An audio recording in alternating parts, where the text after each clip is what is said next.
today on how to stand out in a sea of candidates. As soon as I find the right button.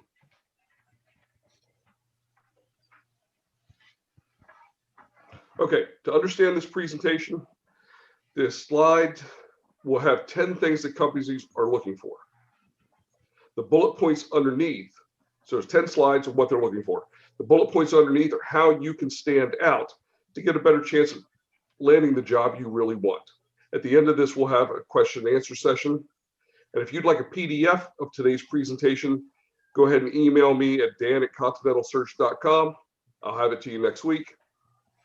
And feel free to connect with me on LinkedIn. A few of you already have, and I'm backed up on at least one person I need to follow up with, and I will get to him next week. Okay, today's session is a repeat for me.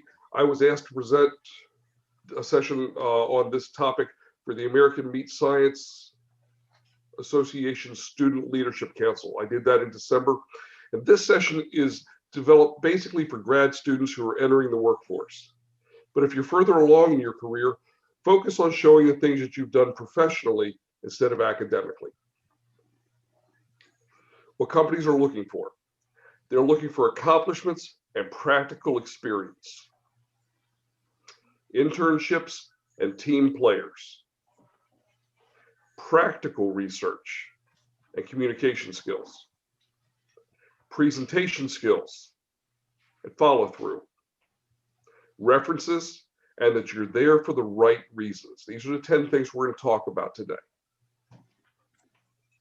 Accomplishments. You're being hired to get things done.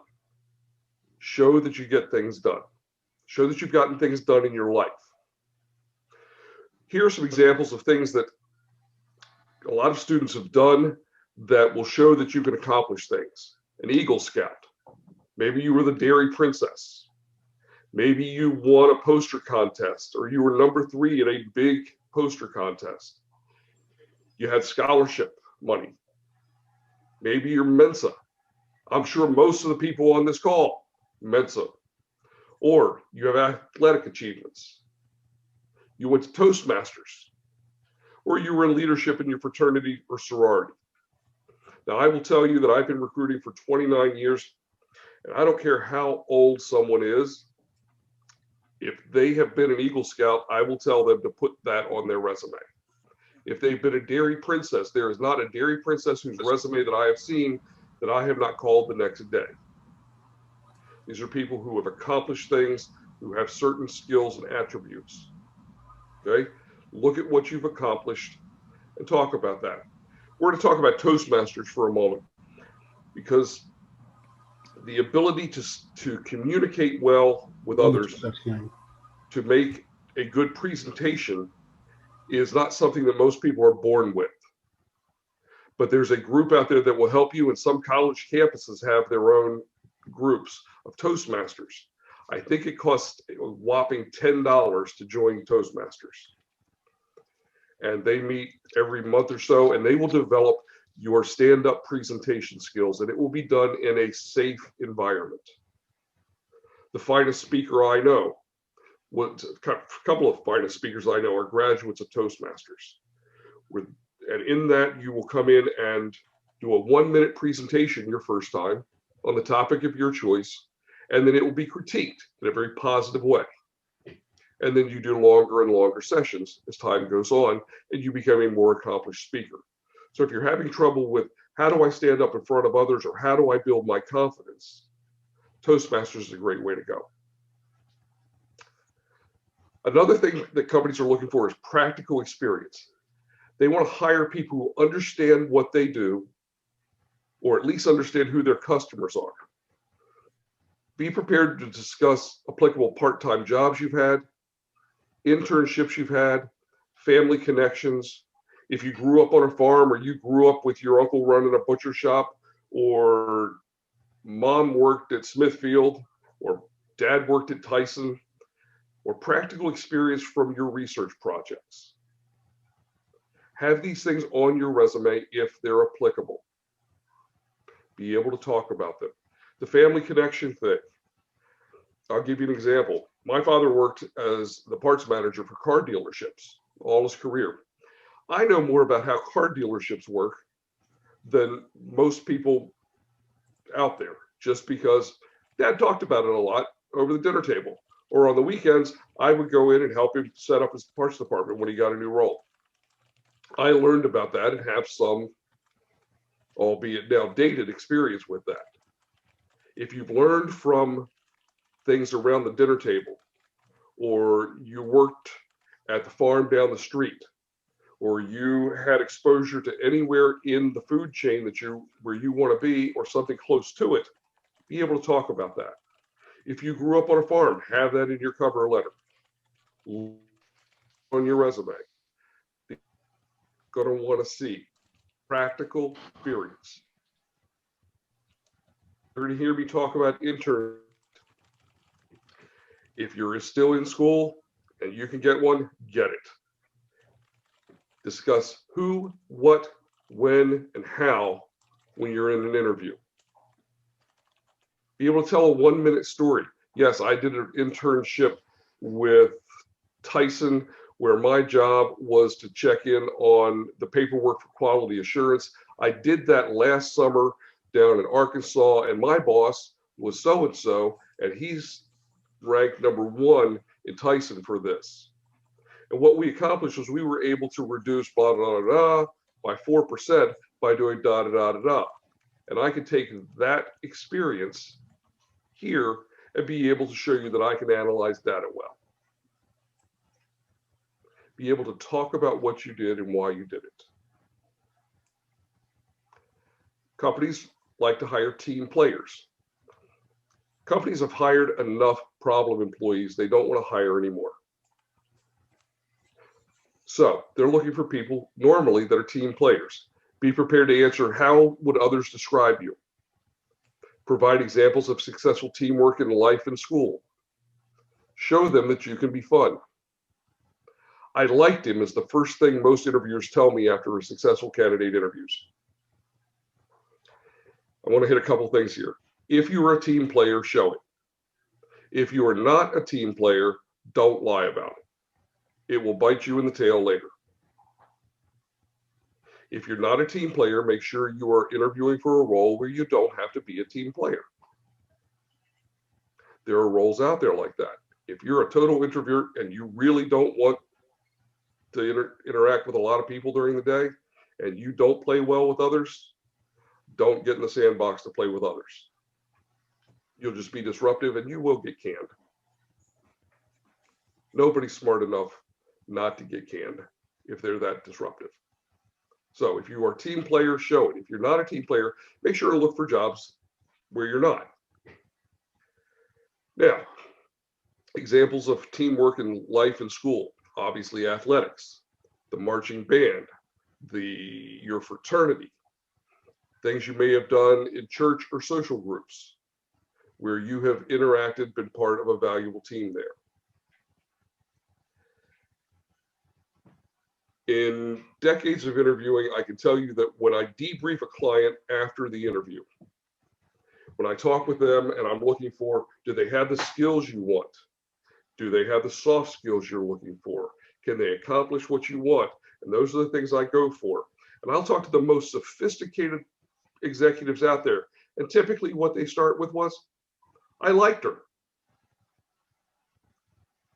Okay. I liked her.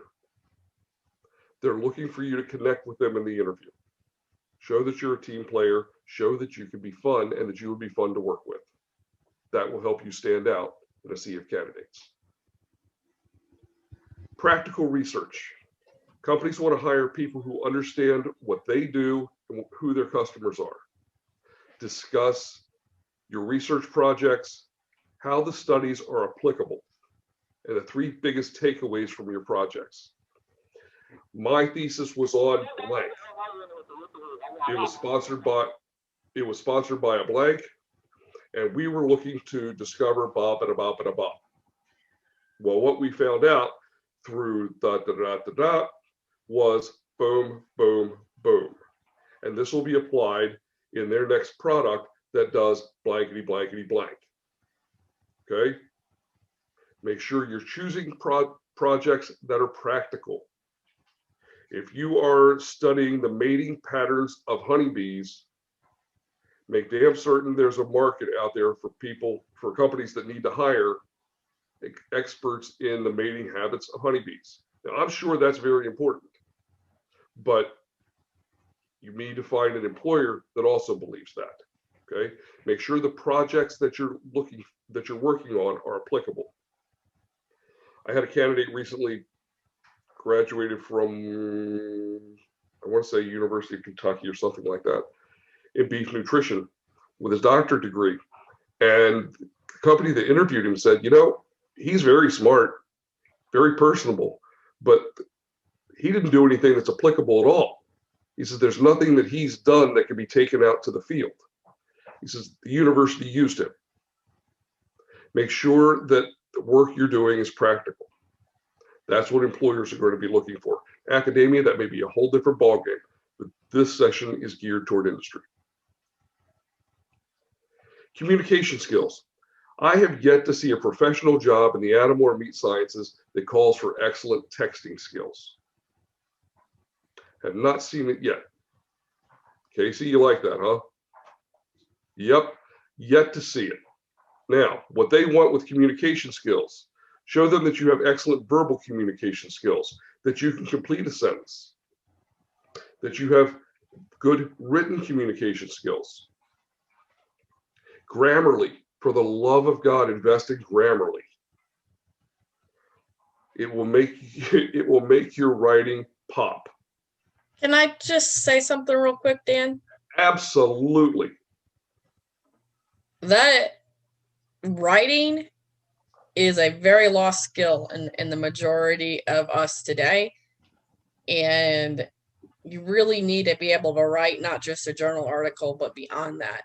And I read so many pieces, sound like you texted it. Incomplete, run on.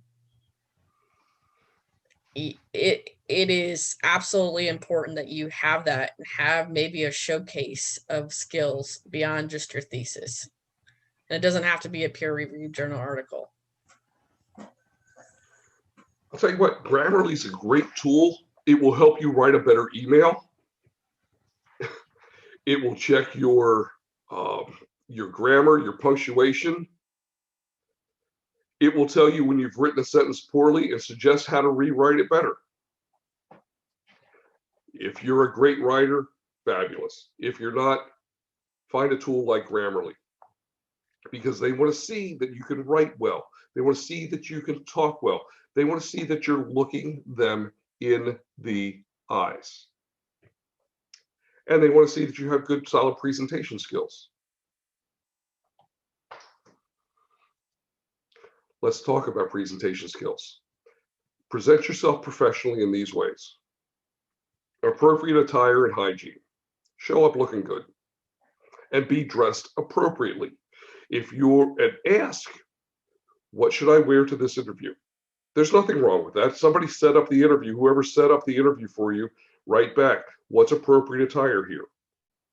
I recruit for two different for a variety of feed companies, but two of them have very different interviewing styles and very different attire. One of them had a candidate interview on Friday, and he interviewed all the way up the ladder to the CEO. And the CEO was in a sweater and a pair of blue jeans. But if you went to their competitor 100 miles away, you would be expected to be wearing a coat and tie in the interview. Ask.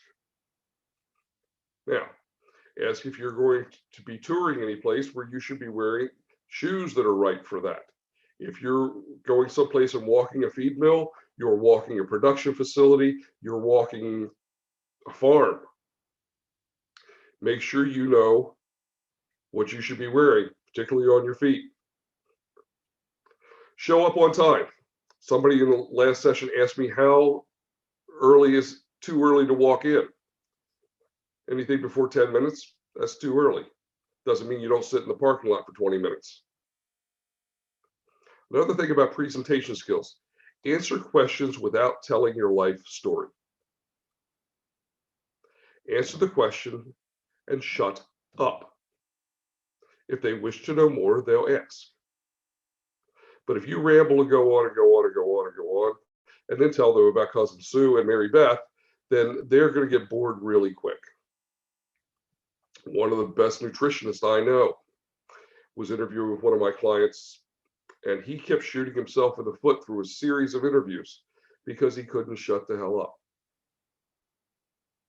He rambled on. Interviews that were supposed to take an hour were taking 2 to 2.5. And he was rambling on. Answer their questions without telling your life story. Look people in the eye. Posture. You'll see that I'm seated erect and respectful. I'm not going to tell you I'm seated like that all day, every day. But when I'm working with you, that's the way I want to be. And be prepared if you're doing a PowerPoint presentation. I had a nutritionist go to one of the clients recently. She'd done pretty well in the phone interview. She had about 5 years experience and went to do a stand-up presentation as part of her interview with this client. 10 people in the conference room. She does a pretty good presentation until they get to the question and answer period, and they started asking her about the numbers that she had in her presentation. And someone was clever enough to have figured out that the numbers she was showing didn't add up. And her presentation fell apart totally because her research wasn't presented right. She lost the job based upon not having double-checked her PowerPoint presentation. So if you're going to be prepared to do that, make sure everything is right. Go through it a time or two, like I did for this presentation, to be comfortable with it. And make sure you have a backup on a thumb drive, maybe 2. Follow through. Follow through is a lost art. Detail orientation and follow through are highly sought after skills. Show that you have them. Thank you notes by email or social media to everyone you meet. If you get a business card or have an email address, use email. Paper and pencil, yeah, that's fine. That'll be all right, but knock it out the next day with email. Connect to the people that you meet on social media, particularly LinkedIn. It shows that you care. Let's talk about references for a minute. If you say you're good, you might be. But if respected leaders and professionals say you're good, then you are. Let's take that again. If you say you're good, maybe you're good. But if enough other people say you're good, everyone will believe it because you are. Get recommendations on LinkedIn. Bring letters of recommendation from applicable employers, particularly where you've had an internship. Bring letters of reference from professors who know you well. Character references are okay too, but I really want things that are applicable to work. The right reasons. Do you see the smile on her face? You know why she's smiling? Because she's doing the right job in the right environment. She's happy in her work. Make sure you've taken the position for the right reasons, that you're interviewing for the position because it's one that you want. Companies want to hire someone who want to have a career with them, not just someone who wants a job. I've got my BS, I've got my MS, now I want a JOB. No. Find a career. Interview where you want to work. Interview for jobs for which you are qualified and you would enjoy. Not just that you can do, but that you would enjoy doing. This is where you're going to spend the bulk of your waking hours. Make sure it's something you're going to enjoy doing. Before you talk about money or think about money, consider location. Is the job located where I really want to live? Because if not, you'll leave. Is the travel appropriate? If you're someone who prefers to eat their dinner at their dining room table every night and sleep on their pillow, make sure you're not getting a job that has 50-60% overnight travel. You'll leave. Make sure the shift is right or that the work schedule fits. Make sure there's a career path that's one that you want to take. I talked with somebody yesterday who's with one of the major corporations in agriculture, and he said, the reason I'm looking to leave is that the next step up is not one that I want to take, and I've been here 4 years, and I don't want the next role. Okay, he's got a good career. We can find him another position, but his employer's not going to like that fact. Make sure you're with a company culture that fits. Some people are fast-paced, can adapt to change well, can communicate well with others, can think on their feet. An entrepreneurial company is probably a great place for them. Others need to have tried and true processes, need to have documentation for what they need to do, like for things to change slowly, something a little more bureaucratic, not necessarily more established, but a culture that is more firm would be right for them. Think about the company culture and how you're going to fit into that, whether you're going to be comfortable. Then think about money. Money is the easiest thing to negotiate. The mint prints money every day. There's more and more money out there. Don't worry about money as much as location, travel, shift, career path, and most importantly, culture. People get hired for what they can do. They get fired for who they are. If you're a square peg and the company's all round holes, you're not going to last. Make sure you're going to a place where you fit. Okay, let's wrap up. How to stand out when interviewing. Bring letters of recommendation. Explain why you want the job and what you've done in the past to fit. Research the potential employer and the people you meet. It's never been easier to find out about a professional. Go to LinkedIn. Go to the company's website. Understand who it is that you're meeting with, what they've done, what their career looks like. Connect to them. Be able to discuss your practical experience and research. Look them in the eye. Show them that you can do more than text.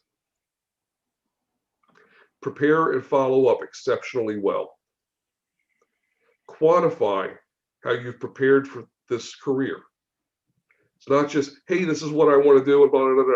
No, I've done this, I've done this, I've done this to bring me here today. Practice your PowerPoint presentation in front of others and check your data. Dress appropriately and carry yourself professionally. Have great questions ready for them. Now you should have great questions ready for me. I want to follow up a little bit on some of the points you made, Dan, about practical experience. The university used this student. Laura Greiner made some very great, or had very great advice in her talk, in her group this week on interviewing jobs. We really recommend it, especially with the pandemic, that you're not around your lab mates and in offices as well, to create a core group of graduate students. They don't all have to be swine nutritionists if you're a swine nutritionist, but maybe a geneticist, maybe an immunologist. Get a group and talk about the higher level stuff going on in the industry. Talk about solutions, research, understand the practical ramifications of what you're doing and how that feeds into that. Because in an interview, it will show that if you understand how to apply, even if it's a basic research trial, how to apply your work in the real world. And that kind of is a really good skill for an employer to see, that how you can take very highly scientific stuff and make it very applied. So that is a skill. But don't expect your professors to do that. A lot of professors aren't well connected in the industry. And that's kind of, my point of this group is to help you get some of those practical experiences. But you got to stop waiting for your professors or people to tell you what to do. You need to start making your networks, start talking about the industry, where you want to go. If you want to be in academia, that's fine. Get a group of people who wants to be in academia and talk about how to get there. But get your core group of people, start building your skills in a comfortable, safe environment and you better understand what's the trends going out there. I mean, if you're in the industry today and you're working in swine, you better understand African swine fever and what's going on and how that's going to impact your role. You better understand E. coli. You look at, beef, the same thing, transportation stress. You better understand that maybe I studied cortisol, but you better understand what that means to the bottom line and really get with some groups, get with people to understand the real world. Because, I mean, that's my whole passion, is to help bring that to all of you. But you all have to take some initiative to understand that, because it's going to show up in those interviews. That's all I had just to add to that. But some Q&A, haven't seen any come across yet. Well, we've got one question actually. So, when are high school accomplishments no longer appropriate to be put on a resume for a job application? Depends on how significant they are. Yeah, and how applicable they are. If you spent your summers working in a swine barn or working in a poultry barn, and you're going to work for one of those companies, leave it on there 10 years. Okay. If on the other hand, it's I was the captain of cheerleaders, get it off there after your first job. But Laura Greiner also spoke on that a little bit in her group, and she really says a lot of that high school stuff, if you're a master's level or above, is not as important. But like Dan says, if it's significant, in my cover letter, I addressed some of those practical things where I said I grew up on a farm, involved in 4-H, gave me the passion for the industry, but I didn't necessarily keep those on my resume, if that made sense, after my master's PhD. It depends on what else you've got to go with it. Mm-hmm. If you've got a 1.5-page resume and you've got white space at the bottom and you were president of FAA, okay.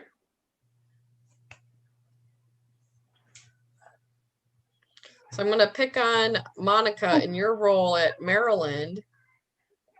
What are some of the things they mentioned that we need to train our students on for jobs? What do you see in your role? Well, I think for us, we have a very different animal science department than some of the other programs. So we don't have as many students going out to typical animal science industry careers. So one of the things we're still trying to teach students just what the industry looks like, because they're coming from a lot of cities and very urban areas. So we have a question here that I have a direct message. Is it recommendable to put your resume qualities describing yourself as qualities and strength, or only work experience and accomplishments? Well, your characteristics are who you are. It's fine. I wouldn't lead with that necessarily. But no, that's fine. You don't want to stretch your resume unnecessarily. Okay? But yeah, if you want to talk about that you are highly organized, detail-oriented, analytical, with strong verbal communication skills, okay, good. But something also to think of, prove it. How many presentations have you given? Have you presented at multiple conferences? Have you served as committee chairs, leadership things? Try to prove some of that. Analytical, it should be in your skill set that I can run SAS or whatever. How many technical reports have we written, or internal research reports? A lot of things is, and this is coming from somebody in a research role. So even if you're working in a lab and, you want to look more at a sales role, for instance, somebody told me to put on that I manage $500,000 in research grants, and kind of write it up to make it more numbers oriented towards what people may look for. So if you and your professor got a grant for your research and it's 250 grand, and that kind of really displays that I'm analytical, detail oriented, and I'm a high achiever by the fact that I'm working on that level of a grant. So that is some of the stuff people have recommended in my past, because I can't put internal research reports on my resume because they're confidential. But what does that equate to? How much contract research did I manage? And, you know, between the roles and stuff, I was managing $500,000 to $1 million in research a year. And so those are, you know, depending on your role, you can use that as a showing your strength and your ability to work on high level projects. So we have a question here on, should your letters of recommendation be on higher quality paper or resume paper? Don't think it matters a whole lot one way or the other. I keep it consistent with whatever my resume was. If I have my resume on high bond paper, then I would have my letters of recommendation on that too. but I think it's more important, Ty, there who you pick, right? You want some professional ones, get a variety of that. So of people that you have on there. So you're really, I think both, you know, you went to West Virginia and Kentucky now. So make sure you have one of each. And maybe if you have an employer of that applied work as a reference, not just pick everybody from Kentucky as being a letter of reference for you.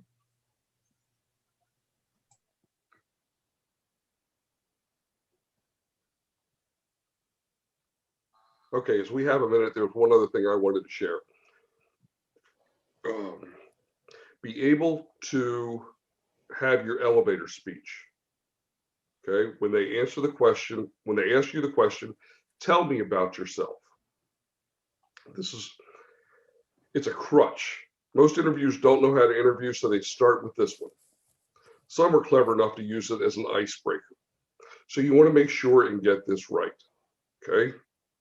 Start with how you became interested in what you're doing, or how you became interested in agriculture. I grew up in the suburbs, but my grandfather had a farm, and every weekend we were out helping Grandpa doing this and this and this. And that's where I found my passion for the animal sciences. During college, I had three internships. One of them was with Boppity Boppity Bop, where I did this. I learned even more about it, and I took another role here where I learned this. My research has been on this, and I have learned how to do this and this and this, and decided that I want my career to be in blank, which is whatever the hell you're interviewing for. I want a career in blank. And that's what brings me to you today. Then shut up. Okay? I'm going to go through it again. It's a very simple formula. I found my passion for this here. I went to school here to study this, where I've done these internships or had these part-time jobs, and I've done research in this because I want to go on to a career in that. And that, it better be something that's very similar to what's going on here today. And then you say, and that's what brings me to you today. Then shut up. Another good thing I heard from a mentor, and I think it was Laura, is it's okay to have silence in the interview too. And it's okay to even take a minute to collect your thoughts of how you're going to answer. Absolutely. Absolutely. And if you think it's going to take a second, tell them, I'd like to formulate my thought. Take it and then present a good thought. But yeah, it's okay to do that. An interview is kind of like a negotiation. And sometimes you just want, he who speaks next loses. Okay? Just shut up. They've invited you in. They'll come up with questions. Now, as we have a minute, I'm going to give you some great questions to ask in an interview. Okay? That is Max, and he is my vice president of security. Pardon, Max. And him and Grace bark off of each other. So, Okay, questions to ask in an interview. Okay, if I were hired into this role, what are the 3 most important things you will want me to accomplish in my first year? And then tell them how you've done similar things.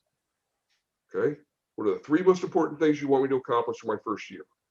Okay, what resources will you have available to me to be successful? What obstacles or challenges will I face?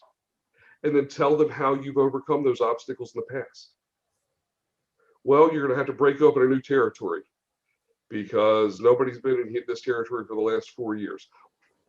You know, that sounds like a wonderful challenge. I love meeting new people. I'm highly assertive, and I did an internship with Monsanto where I had to go out and do bump and a bump and a bump and make farm calls and conduct a survey. Meeting new people is just fine for me. Okay. What would my career look like if I stayed with the company? If I'm successful in this role, how can my career and finances improve?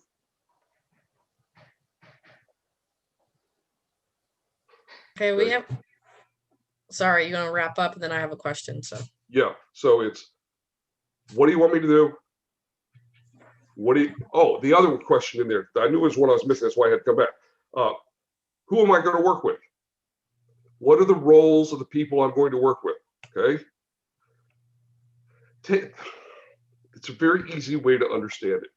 Go back to the fantasies of or back to the Middle Ages, where the knight was called in to the king who needed him to slay the dragon. Okay. All right. Let's start with this, king. Tell me about this dragon. What's the job? What kind of resources do I have? You got a magic sword. You got some big long sticks. What do you got for me to do with this? Who's going with me? Do I have to do this alone, or do you have people going with me?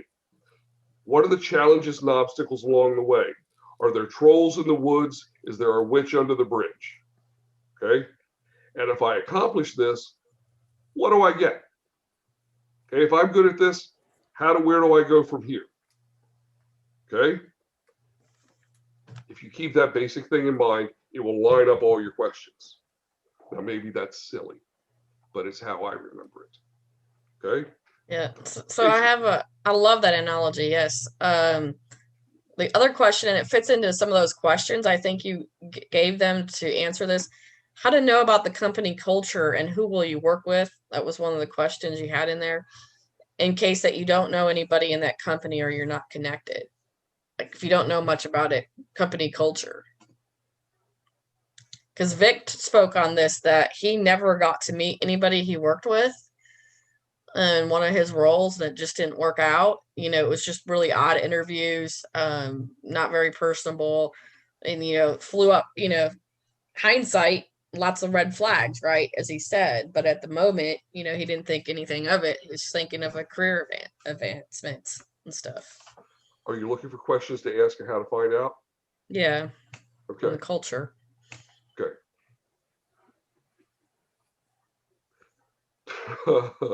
This is a good question. You'll find out whether your company actually lives by its core values. Say, can you tell me about the core values that your company has? What's important to it?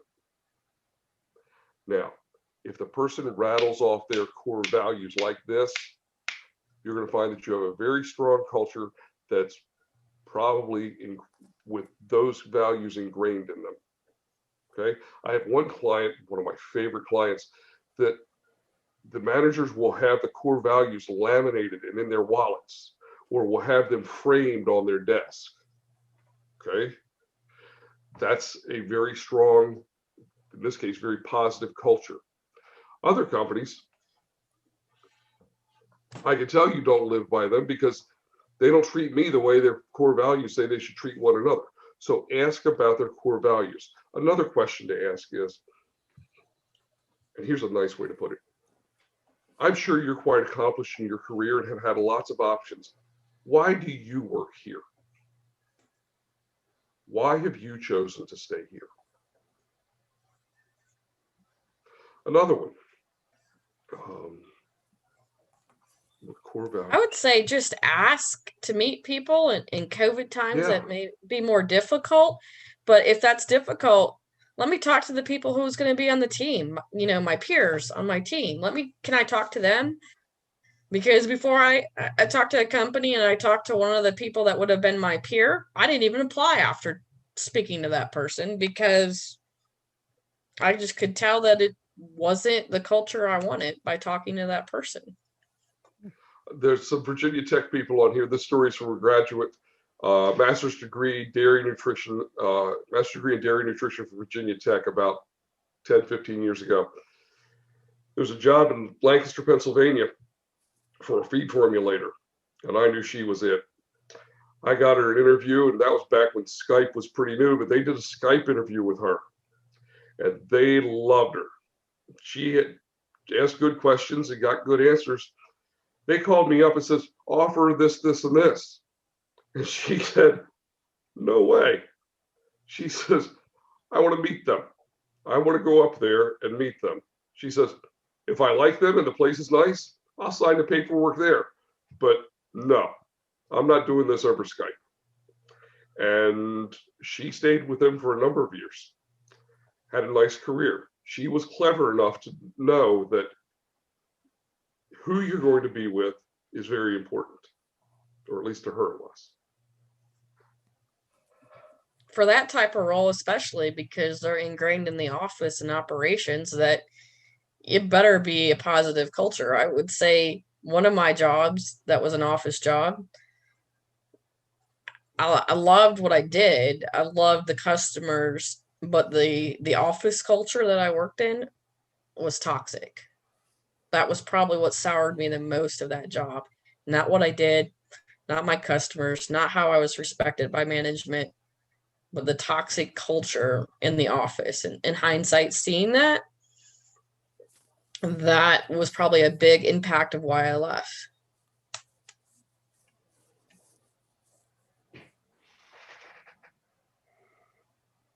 About those questions you mentioned, Dan, when is the best time to ask them?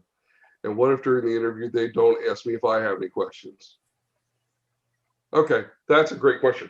If they don't ask you if you have questions, either A, they're an inexperienced interviewer, or B, they don't think you're right for the job and they're saving themselves some time. Let them manage the interview process. But before you sign the paperwork that says, yes, I'm going to come to work here, say, well, I've got a boatload of questions. Let's do this. Okay? Let them run the process. Make them want you. Once they want you, they will jump through hoops to answer your questions so that you feel comfortable, particularly if somebody along the way didn't do it. They will gladly do it when they've sent you the piece of paper with the number sign on it in 5 digits or 6 digits and a job title where you sign at the bottom. When they've sent that, they'll answer all your questions. They'll take hours to do it. Another question, is it appropriate to ask why the previous person in this role left? If it is because of toxic culture, is there a way to find out?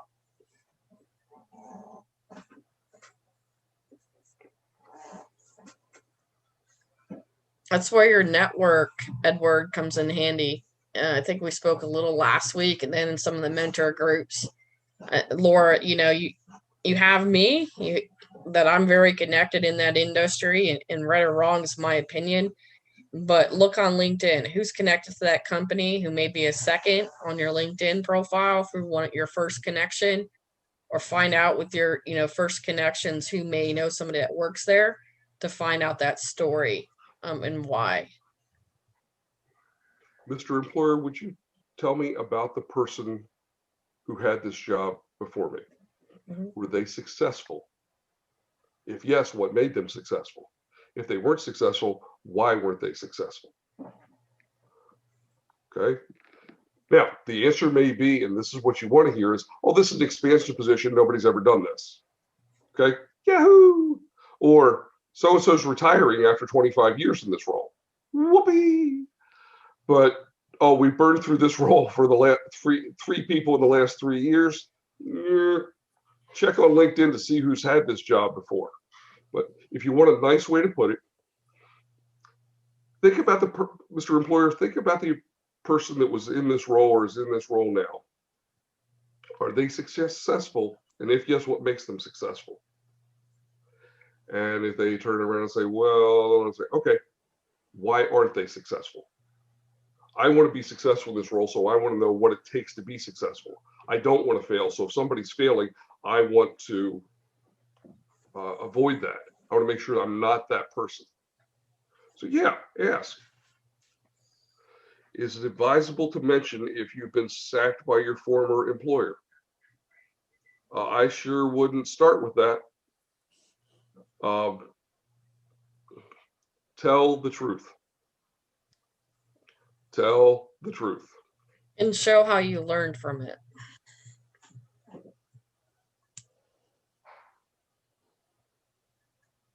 If they ask. If they don't ask, shame on them. Now, if they're about to do reference checks on you, you want to go, hey, by the way, I got canned from such and such because da da da da. You're not going to get the finest reference there. And then talk about it. Try and get references from people at that company that believe you were unfairly canned, or people that believe you were mishired for the role. I've got one client who will, I've got a couple of them, who have called me to say, you know what, we're going to fire so-and-so, help them find a new job, because it's not their fault that they're not successful here. We missed some things in the interview process, or that if we knew now, we wouldn't have offered them the job. And if they knew, they wouldn't have offered they wouldn't have taken it. It's as much our fault as it is theirs. The person that'll come along and say that, that's your reference at that company. Okay? So find all that you can. And well, I was going to say also,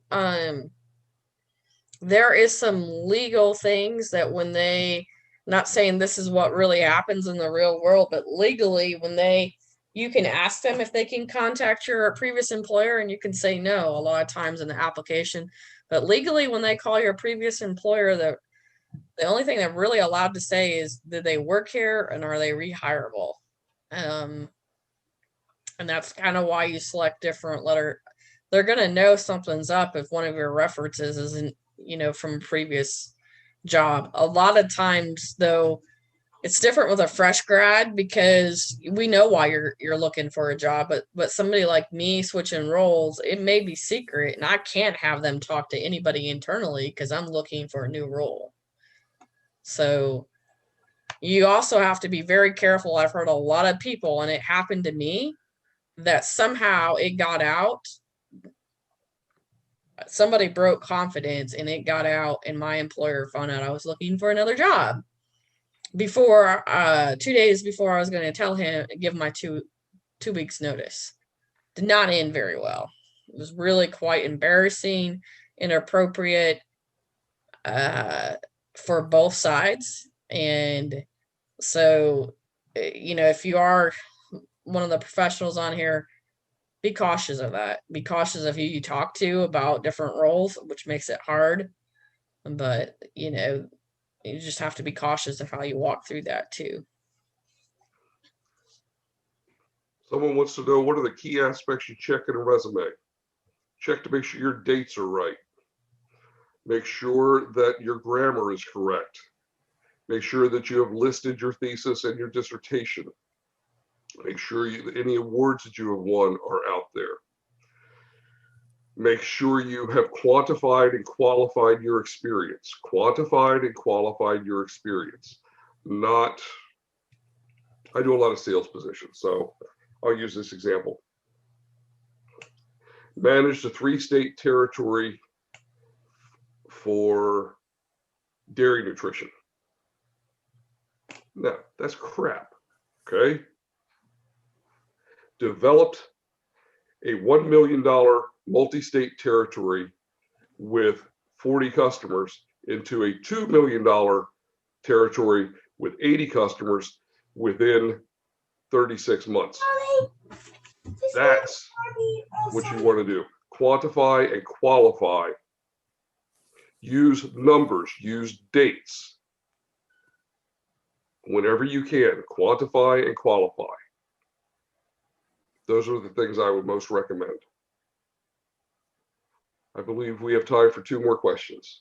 When is an appropriate time to ask about salary and benefits in the interview process when they're making you an offer? Don't worry about it until then. It doesn't matter. Yeah. Salary and benefits, don't worry about it. You can check out the benefits on most of the company's websites. The salary, if you have to ask, you're probably interviewing with the wrong outfit. Okay. But if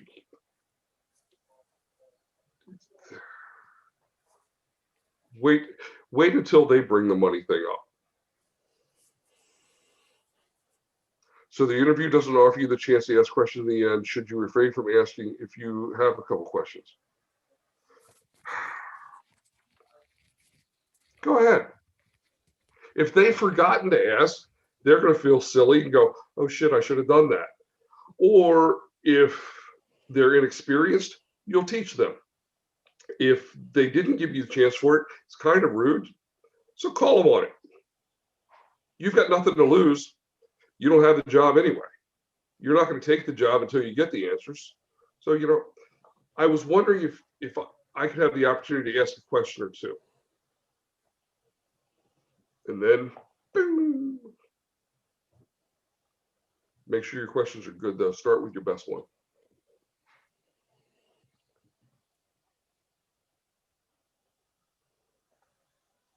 We're at 11:55, Casey. What do you think? We got one more question. If they ask you how much salary you want, what's the best way to know you're asking something good? A lot of screening HR managers ask this question on phone interviews sometimes. Dan has a nice survey to help you guys. Yeah, it's one of the things I was going to tell you. Yeah. It's one of the best pieces of. Right to me. We'll send you the salary survey, or if you're interviewing somewhere you don't know what it is, what you should ask for, contact us. We'll try and help you. Ask your peers. Sometimes ask your professors, but Nah. That's unless you're going to academia. Yeah. Ask your peers. Ask the people that have where you should be. Look at salary surveys. We have one for technical support professionals out there. We have one for sales that's out there. We do another one that wouldn't be applicable here, but we can find out about that. Salary negotiating tips. Okay, first thing, the easiest thing to negotiate is vacation. Ask for more. Yeah, that's what Vic said too. Yeah.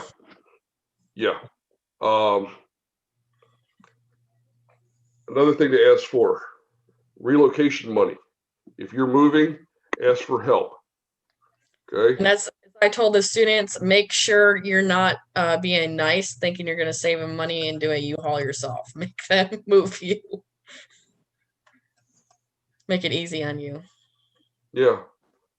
That's good. Or if you could put it on a U-Haul, then ask them just for a check to help. Can you give me a bonus check to move, and then pocket the rest of the money? Don't. Yeah, she's right. Don't try and save them a boatload. Put it in your pocket. Remember, that's taxable income these days. Other salary negotiating tips. Know what other companies are paying for the same role. Then make sure you're getting that. Make sure you can live off what it is that you're going to have.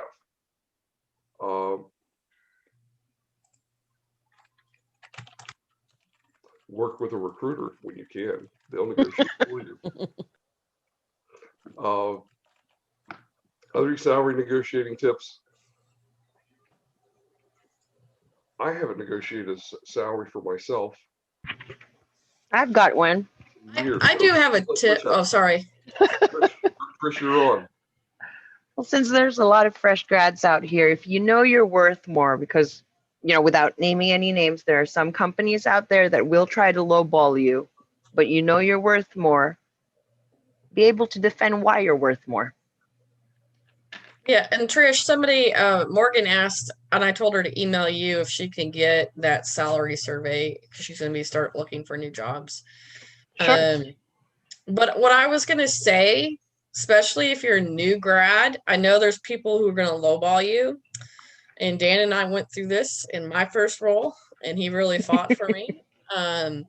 But if it's really the stepping stone of where you want to go, or they clearly defined, you come in this role, you're going to start here, but this is where you can go, right? And they've already kind of outlined what they want to do with you to grow you, but you're lacking the skills to get there. Sometimes if it's the right culture, the right place, the dream job, and it's not the right money can come if you can afford to live on what you're getting. So, as I said, sometimes those soft benefits, to me, an extra vacation week is worth more than $5,000 to $10,000 in annual salary. That benefit, or you got to look at those benefits. Land O'Lakes, we were considering adopting $6,000 reimbursement for adoption fees. They had reimbursements for college education. We're talking about taxable income, but there's a lot of things that are worth a lot of money that are in those soft benefits that, so I take my AB Vista job. When I left and went to an American company, some of the soft benefits, the type of car I got, the company car I had was the nicest car I ever drove. My expenses, my vacation time, all that was, those soft benefits were far worth more than $20,000, my health insurance, things like that, than in salary. So you have to keep that in mind. It's not about that dollar amount, but it's all those other benefits. And I'm telling you, when my son was born, 10 and a half weeks premature, he cost me $500. He has over $1 million in medical costs. Never have had better health insurance than that. So when you think of that kind of stuff, you have to take all that into account than just a plain dollar. If you're $5,000 to $10,000 off.